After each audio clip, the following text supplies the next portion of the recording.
श्री शिवाय नमस्तुभ्यम। हर हर महादेव। दोस्तों, पूज्य गुरु जी ने अभी अपनी कल की शिव महापुराण की कथा मैं सोमवार के दिन किया जाने वाला एक सफेद फूल का एक ऐसा विशेष उपाय बताया है जो उन्होंने आज तक अपनी किसी भी कथा में नहीं बताया है। पूज्य गुरु जी ने कहा कि जब आपके हाथ तंग चल रहे हो, जब रुपये पैसे कहीं से प्राप्त ही ना हो पा रहे हो, जीवन में चारों तरफ से सिर्फ और सिर्फ परेशानियां आ गई हो, उनसे बाहर निकलने का कोई रास्ता ना दिखाई दे रहा हो, तो 19 मई 2025 सोमवार के दिन कर लेना एक सफेद फूल वाला यह उपाय होगी। हर मनोकामना पूरी मिलेगी, सभी दोषों से मुक्ति, इतना धन आएगा कि संभाले नहीं संभलेगा। माता लक्ष्मी जी और महादेव जी के आशीर्वाद से पूरे साल धन बरसता रहेगा। दोस्तों, जैसा कि आप सभी लोग जानते हैं कि 19 मई 2025 यानी सोमवार को पड़ रही है ज्येष्ठ महीने की सप्तमी तिथि। और दोस्तों, यह वह तिथि है जो ज्येष्ठ महीने में पड़ने वाली सबसे बड़ी और ज्येष्ठ महीने की पहली सप्तमी तिथि है, क्योंकि यह सोमवार के दिन पड़ रही है और हमारे हिंदू धर्म में इसका बहुत ही बड़ा और विशेष महत्व होता है। पूज्य गुरु जी ने कहा है कि अगर कभी भी मौका लग जाए और ज्येष्ठ महीने की सप्तमी तिथि सोमवार को पड़ जाए तो आप लोगों को सिर्फ और सिर्फ एक सफेद फूल वाला उपाय तो अवश्य ही करना चाहिए, क्योंकि इन दोनों तिथियों का संयोग बहुत ही कम आता है। इसी के साथ दोस्तों, गुरु जी ने कहा है कि जब भी ज्येष्ठ महीने की सप्तमी तिथि पड़े तो आप लोगों को सिर्फ और सिर्फ एक सफेद फूल वाला उपाय तो अवश्य करना चाहिए। यह उपाय इतना खास है कि अगर आपने सही मुहूर्त पर सही क्रिया अनुसार एक सफेद फूल वाला यह उपाय कर लिया, जो प्राचीन काल के समय का महा उपाय है, तो मान के चलिए दोस्तों, महादेव जी के आशीर्वाद से आपके जीवन का कितना ही बड़ा दुख हो, उससे आपको मुक्ति मिल जाएगी। आपकी कोई भी मनोकामना हो, मान लीजिए आप नौकरी की तैयारी कर रहे थे तो आपकी नौकरी लग जाएगी, आपका बंद पड़ा व्यापार चल पड़ेगा।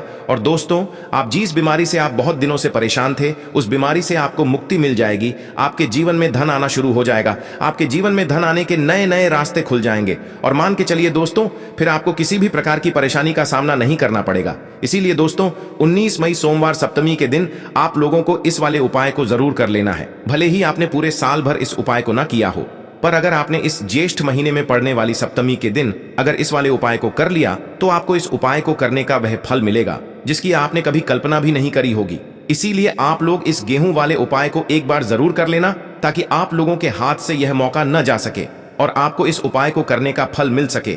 दोस्तों, यह उपाय पंडित जी ने अपनी अभी की ही शिव महापुराण की कथा में बताया है, जो इस उपाय को आज हम आपको बहुत अच्छे से समझाने वाले हैं। इस वीडियो को देखने के बाद इस उपाय को समझने के लिए आपको कोई और वीडियो को देखने की जरूरत नहीं पड़ेगी। तो दोस्तों, इस उपाय को आपको कैसे करना है, कब करना है, कहां पर करना है, और उपाय को करते समय आपको किन किन गलतियों को नहीं करना है और आपको किन किन बातों का ध्यान रखना है, ये सारी जानकारी हम आपको इस वीडियो में देंगे। तो चलिए भक्तों, उपायों को शुरू करते हैं। अगर आप भी चाहते हैं कि महादेव जी का आशीर्वाद आप पर सदैव बना रहे तो वीडियो को लाइक करें, चैनल को सब्सक्राइब करें और कमेंट बॉक्स में हर हर महादेव जरूर लिखें। और अपने फायदे के लिए, गरीबी दूर करने के लिए इस वीडियो को पूरा देख कर जाना। यदि आज आपने वीडियो को बीच बीच में से देखा, काट काट कर देखा, तो जीवन में आपको कभी सफलता हासिल भी नहीं होगी। देखिए दोस्तों, यह 19 मई सोमवार सप्तमी का दिन ये इतना खास होता है, इतना महत्वपूर्ण होता है। देखा गया है कभी कभी बड़े बड़े पूजा पाठ अनुष्ठान से जो मनोकामना पूर्ण नहीं होते, वह 19 मई सोमवार के दिन एक छोटे से उपाय करने से ही आपकी मनोकामना पूर्ण हो जाती है। अब हम समझते हैं इस वाले उपाय को हमें करना किस समय है। इस एक सफेद फूल वाले उपाय को हमें इस सोमवार के दिन करना किस समय है। तो देखिए, इस उपाय को करने का जो समय है वह सुबह का समय है और शाम का समय भी है। अब देखिए, यहाँ पर हम मुख्य रूप से सुबह का समय नहीं बोलेंगे, क्योंकि 19 मई सोमवार सप्तमी का दिन है और इस दिन प्रदोष काल के समय का बहुत महत्व होता है। बाकी अगर सुबह के समय भी करेंगे तो भी अच्छा होगा, उसमें कोई भी दिक्कत वाली बात नहीं है। तो चलिए जानते हैं इस विशेष उपाय के बारे में।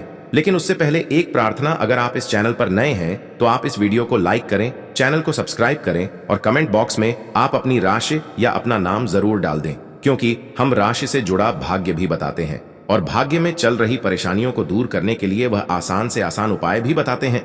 तो चलिए अब हम अपने सबसे पहले उपाय की बात कर लेते हैं। यह उपाय आपके जीवन में धन धान्य की वृद्धि करेंगे, साथ ही साथ आप में ओज तेज की वृद्धि भी करेंगे।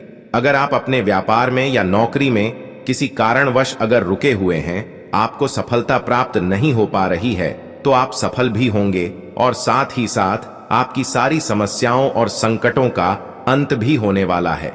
तो चलिए जानते हैं पूज्य गुरु जी द्वारा बताए गए अपने सबसे पहले खास उपाय के बारे में, इस उपाय के लिए आपको सबसे पहले ले लेना है एक सफेद रंग का फूल। देखिए, सफेद रंग का फूल महादेव जी को बहुत ही प्रिय होता है, इसीलिए आपको सिर्फ एक सफेद रंग का फूल ले लेना है। अगर आपके पास में सफेद रंग का फूल नहीं है तो आप शिवलिंग के ऊपर बढ़े हुए सफेद रंग के फूल को उठाकर इसे जल से शुद्ध करके आप इसका फिर से इस्तेमाल शिवलिंग पर कर सकते हैं। बस आपको ध्यान रखना है कि सफेद रंग का फूल जो आप लेंगे वो केतकी का फूल नहीं होना चाहिए, और आप कोई भी सफेद रंग का फूल उसकी जगह पर ले सकते हैं। फिर इसी के साथ आपको एक चावल का दाना ले लेना है। चावल का दाना कहीं से भी टूटा खंडित नहीं होना चाहिए। इसी के साथ आपको एक बेल पत्र ले लेनी है। अगर आपके पास में बेल पत्र भी नहीं है तो शिवलिंग के ऊपर छड़ी हुई बेल पत्र को उठाकर आप इसे जल से शुद्ध करके इसका फिर से इस्तेमाल शिवलिंग पर कर सकते हैं। फिर आपको सबसे आखिर में एक लोटा जल ले लेना है। लोटा आप तांबे का लेंगे और जल हमेशा की तरह आपको अपने घर के किचन से ही लेना है। अब यह सारी सामग्री लेकर के आपको पहुंच जाना है। शिवालय पूज्य गुरु जी ने कहा है कि इस उपाय को आप शाम को प्रदोष काल में करना चाहें तो अति उत्तम रहेगा। अब देखिए, अब जो यह तीनों सामग्री आपके पास में है, इनको लेकर के आपको पहुंच जाना है। शिवालय और एक बेल पत्र को ले गए हैं, और एक चावल का दाना जो आपके पास में है, और एक सफेद रंग का फूल जो आप साथ में लेकर गए हैं। इन तीनों सामग्रियों को एक एक करके आपको इसी एक लोटे जल में डाल देना है। ये तीनों सामग्री आप शिवलिंग के सामने ही इस एक लोटे जल में डालिए। अब आपका यह एक लोटे जल का मिश्रण तैयार हो गया। अब इस एक लोटे जल के मिश्रण को आप धीरे धीरे शिवलिंग के ऊपर समर्पित करते जाएंगे और लगातार ओम नमः शिवाय या श्री शिवाय नमस्तुभयम दोनों में से किसी भी एक मंत्र का आप स्मरण करते जाएंगे। पूज्य गुरु जी ने कहा है कि जल आपको बिल्कुल धीरे धीरे समर्पित करना है, और जल समर्पित करते हुए आप कम से कम 108 बार इस मंत्र का आप स्मरण जरूर कर लें। आप चाहे तो श्री शिवाय नमस्तुभ्यम मंत्र का स्मरण कर लें, और चाहे तो ओम नमः शिवाय मंत्र का स्मरण कर लें। इसके बाद जलाधारी से जो जल बह करके नीचे गिर रहा है उसको थोड़ा सा आपको किसी पात्र में इकट्ठा कर लेना है। आप चाहे तो इस खाली लोटे में भी इस जल को इकट्ठा कर सकते हैं और महादेव जी से अमृत स्वरूप आपको प्राप्त कर लेना है। देखिए, महादेव जी से आपको बोल देना है कि हे मेरे महादेव, मेरे व्यापार में घाटा हो रहा है, मेरे जीवन में किसी भी प्रकार की सफलता मुझे प्राप्त नहीं हो पा रही है, धन धान की लगातार समस्या बनी रहती है, नौकरी सही से नहीं चल रही है, कुछ ना कुछ जीवन में परेशानियां लगातार बनी हुई हैं। तो आपकी जो भी मनोकामना हो, उस मनोकामना को स्मरण करते हुए आपको इस जल को महादेव जी से अमृत स्वरूप प्राप्त कर लेना है, और यह जल आपको लेकर के अपने घर को चले आना है। अब अगर आपके घर में लड़ाई झगड़ा बहुत होता है तो आप इस जल का आचमन अपने पूरे घर के प्रत्येक कोने में कर दीजिए। यानी कि इस जल का छिड़काव आपके घर के प्रत्येक कोने में आपको कर देना है। बस आपको किसी भी अशुद्ध जगह पर इस जल का छिड़काव नहीं करना है, और घर के हर कोने में इस जल का आपको छिड़काव कर देना है। साथ ही साथ आप थोड़ा सा आचमन खुद कर लीजिएगा, और घर के अन्य सदस्यों को भी इस जल का आपको आचमन करवा देना है। फिर इसी के साथ अगर आप अपने व्यापार में सफलता को प्राप्त करना चाहते हैं या फिर नौकरी में सफलता को प्राप्त करना चाहते हैं, तो आप जिस भी जगह या फिर अगर आपके व्यापार में घाटा हो रहा है तो आप इस जल का अपने व्यापार वाली जगह पर इसका छिड़काव भी कर देंगे। फिर आपके जीवन में किसी भी प्रकार की अगर समस्या है तो आप इस जल का आचमन खुद कर लेंगे। पूज्य गुरु जी ने कहा है कि जो भी इस जल का छिड़काव अपने घर में कर लेता है या स्वयं आचमन कर लेता है तो उसके जीवन की बड़ी से बड़ी मनोकामना भी महादेव जी की कृपा से बहुत ही जल्द से जल्द परिपूर्ण हो जाती है। अब जानते हैं पूज्य गुरु जी द्वारा बताए गए अपने दूसरे खास उपाय के बारे में। देखिए, ये उपाय भी आपके जीवन में संकटों को प्राप्त करके धन, व्यापार, नौकरी, इन सबको अच्छी तरीके से चलाने के लिए इस उपाय को आपको जरूर करना चाहिए। इस उपाय के लिए सिर्फ और सिर्फ आपको एक दीपक ले लेना है। दीपक आप चाहे तो मिट्टी का ले सकते हैं या फिर अपने घर पर शुद्ध आटा माड़ करके उसका दीपक आप तैयार कर सकते हैं। इस दीपक में आपको लंबी रुई की बत्ती का प्रयोग करना है। पूज्य गुरु जी ने अपनी शिव महापुराण की कथा में कई बार बताया हुआ है कि लंबी रुए की बत्ती का प्रयोग जब भी हम लोग करते हैं तब हमें अपने जीवन में धन धान की प्राप्ति होती है, हमारे वंश में वृद्धि होती है और हमारे जीवन में तरक्की हमें प्राप्त होना शुरू हो जाती है। आपको लंबी रुए की बत्ती का ही प्रयोग करना है और इस दीपक में आपको घी का इस्तेमाल करना है। आपको शुद्ध देसी घी का ही इस्तेमाल इस दीपक में करना है। इसी के साथ आपको थोड़े से चावल के दाने ले लेने हैं। आपको एक मुट्ठी चावल के दाने ले लेने हैं। अब यह सारी सामग्री लेकर के आपको पहुंच जाना है किसी भी बेलपत्र वृक्ष के नीचे। अब देखिए, दीपक जो आप लेकर गए हैं उसको सबसे पहले आप इस बेलपत्र वृक्ष के नीचे आपको रख देना है। अब ये चावल के दाने जो लेकर के गए हैं आपको वहीं पर बेलपत्र वृक्ष के आसपास जड़ में आपको कहीं पर इन चावलों को डाल देना है और इसी के ऊपर इस दीपक को आपको रख देना है। दीपक की बत्ती का जो मुख होगा वो उत्तर दिशा की तरफ होगा और उत्तर दिशा की तरफ रखते हुए आप इस दीपक को वहीं पर प्रज्वलित कर देंगे और फिर वहीं बेलपत्र वृक्ष के नीचे बैठकर कम से कम आपको 108 बार ओम नमः शिवाय या श्री शिवाय नमस्तुभ्यम दोनों में से किसी भी एक मंत्र का आपको स्मरण कर लेना है और आपके जीवन में चल रही धन धान की समस्या या व्यापार की समस्या को दूर करने के लिए आपको महादेव जी से प्रार्थना कर लेनी है। फिर वापस अपने घर को आपको चले आना है।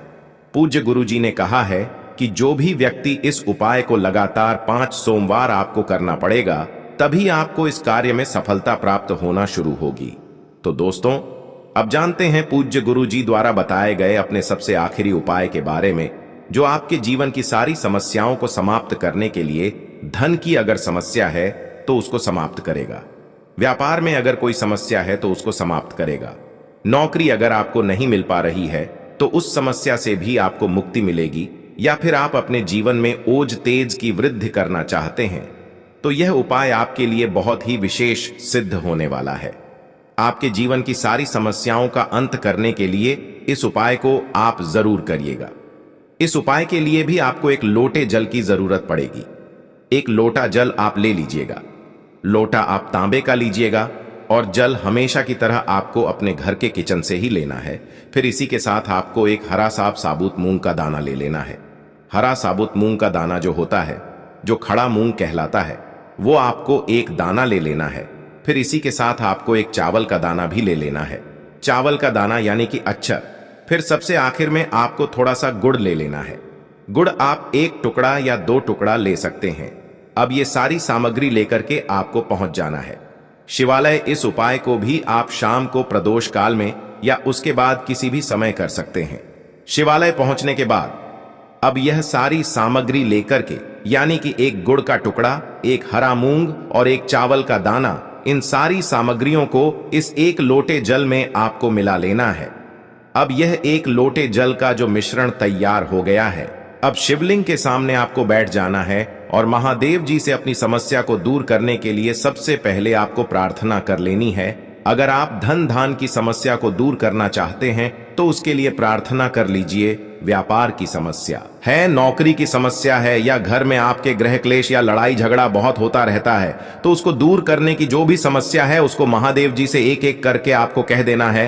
तो उसको दूर करने के लिए महादेव जी से प्रार्थना कर लीजिए और फिर यह एक लोटा जल आपको धीरे धीरे शिवलिंग के ऊपर समर्पित करते जाना है। समर्पित करते हुए आप कम से कम 21 बार, जितना भी आपके पास में समय मिले, आप ओम नमः शिवाय या श्री शिवाय नमस्तुभयम दोनों में से किसी भी एक मंत्र का आपको स्मरण कर लेना है। फिर थोड़ी देर वहीं शिवलिंग के सामने बैठकर महादेव जी से आपको प्रार्थना करनी है और फिर वापस अपने घर को चले आना है। पूज्य गुरु जी कहते हैं कि जो भी व्यक्ति इस उपाय को सोमवार के दिन अगर इस उपाय को कर लेता है तो उसके जीवन में ओज तेज की वृद्धि होती है, उसके जीवन के सारे संकटों का अंत होता है तथा उसको भी सुख, समृद्धि और वैभव की प्राप्ति होती है। तो दोस्तों, आपको यह वीडियो कैसा लगा कृपया कमेंट करें और पंडित प्रदीप मिश्रा के नए वीडियो पाने के लिए इस चैनल को सब्सक्राइब करें। स्वस्थ रह, मस्त रह। अगले वीडियो में फिर मिलेंगे। धन्यवाद। हर हर महादेव की है। तुलसी जी के पत्तों का बहुत ही चमत्कारिक उपाय देखिए। हम सभी के घरों में माता तुलसी का पौधा अवश्य ही होता है, तो देखिए हमें तुलसी जी के पौधे से सबसे पहले तो 3 पत्ते तोड़ने हैं। तो देखिए, तुलसी जी के आपको 3 पत्ते तोड़ लेने हैं और इन तुलसी जी के पत्तों को तोड़ने के बाद आपको एक छुटकी हल्दी भी अपने साथ में लेनी है। हल्दी के अंदर आपको जल मिलाकर के पेस्ट के रूप में तैयार करना है और इसी के साथ में आपको एक दीपक भी लेना होगा। दीपक आप मिट्टी का भी ले सकते हैं, आटे का भी ले सकते हैं और इस दीपक में आपको शुद्ध घी डाल करके इसमें आपको लंबी रुकी बाती का प्रयोग करना है। देखिए दोस्तों, आपके पास है 3 तुलसी जी के पत्ते। तो पहला जो तुलसी जी का पत्ता है उस पर आपको सबसे पहले तो जो आपने हल्दी ली है उसकी एक बिंदी लगानी है। और पहला जो तुलसी जी का पत्ता है, आपके घर में भगवान विष्णु का चाहे कोई सा भी स्वरूप हो, चाहे लड्डू को गोपाल जी का स्वरूप हो, या फिर भगवान कृष्ण की आपके मंदिर में प्रतिमा हो, या फिर भगवान श्री राम की प्रतिमाएं, उनके सामने आपको पहला तुलसी जी का पत्ता अर्पित करना है। अब देखिए दोस्तों, आपके पास जो 2 तुलसी जी के पत्ते हैं और आपके पास जो एक दीपक हैं, इन्हें आपको लेकर के पहुंचना है अपने ही घर में। तुलसी जी के पौधे के पास में देखिए, सबसे पहले तो आपके पास जो 2 तुलसी जी के पत्ते हैं उन पर भी आपको हल्दी की एक एक बिंदी लगानी है और उन दोनों ही तुलसी जी के पत्तों को आपको अपने घर में तुलसी जी के पौधे के वहां पर ही अर्पित कर देने हैं। और इस प्रकार से यह दोनों पत्ते भी तुलसी जी के पौधे के पास में अर्पित करने के बाद अंत में जो आपके पास एक लंबी बाती का दीपक है, इसे आपको तुलसी जी के पौधे के पास में ही प्रज्वलित कर देना है। जो भी व्यक्ति अपने ही तुलसी जी के 3 पत्तों का यह उपाय कर लेता है तो उसका परिवार हमेशा खुश रहता है, उसके परिवार में कभी भी कोई भी संकट उत्पन्न नहीं होता है और यदि आपके घर में जो भी ग्रह क्लेश हैं वह भी समाप्त होते हैं। तो इस प्रकार से आपको यह पहला उपाय करना है। आपको लेना है एक गोल बाती का दीपक। आप चाहें तो मिट्टी का ले सकते हैं या फिर घर से शुद्ध आटा मढ़कर उसका दीपक आप तैयार कर सकते हैं। इसके बाद आपको लेना है शुद्ध गाय का घी। अगर वो नहीं है तो कोई भी देसी घी इस्तेमाल कर सकते हैं, जिससे आपको दीपक प्रज्वलित करना है। देखो, अब ये सब सामग्री लेकर आपको जाना है प्रदोष काल में आपके घर पर तुलसी जी के घेरे के पास में। देखो, ये उपाय तो आपको अवश्य करना है। देखो, वहां पहुंचकर सबसे पहले वो दीपक आपको प्रज्वलित कर देना है और ओम नमो भगवते वासुदेवाय नमः का 11 बार जाप करना है। उसके बाद आपको अपने सीधे हाथ में थोड़ी हल्दी लेकर उस दीपक में अपना नाम और गोत्र बोलते हुए डाल देना है। उसके बाद माता लक्ष्मी से आपको प्रार्थना करना है कि हे महालक्ष्मी, हमारी सभी दुख तकलीफों को दूर करो। हे महादेव, हमारे सब दुख कष्टों को खत्म करो। इस भावना से आपको ये उपाय करना है।